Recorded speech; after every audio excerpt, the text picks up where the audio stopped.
আওয়ামী লীগের 50 জন নেতাকর্মী আমাদের বিএনপির পতাকা তলায় আসছে। আজকে আমরা আমাদের সাথে তারা কাজ করতে চাই, আগামী দিনে আমাদের সাথে থাকতে চাই। এই মর্মে তাদেরকে ধন্যবাদ জানিয়ে আমরা সাদরে গ্রহণ করেছি। বাংলাদেশ জাতীয়তাবাদী দলের দিক বাংলাদেশের মানুষ তাকিয়ে আছেন যে আগামী দিনে এই বাংলাদেশ উন্নয়নের জন্য বাংলাদেশ জাতীয়তাবাদী দলই শুধুমাত্র এই উন্নয়নের রূপকার এবং তৈরি করতে পারবে উন্নয়ন।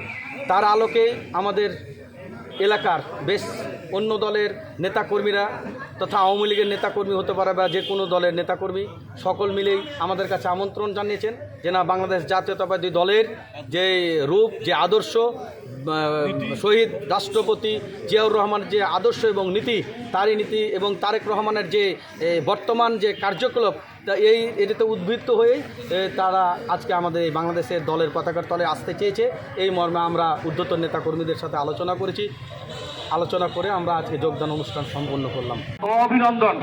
আমরা একটি কথা আমরা মাথায় রাখবো, সবাই সদৃঢ় ঐক্য সকল ষড়যন্ত্র রুখে দিবে।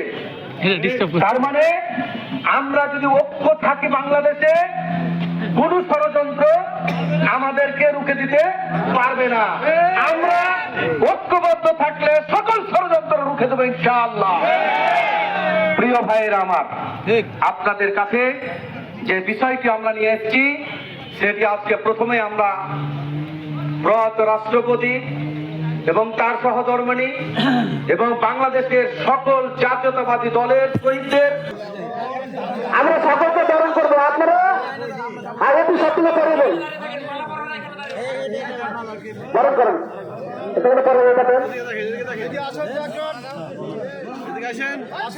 মোদিন ভাই আছে, এখানে মোদিন ভাই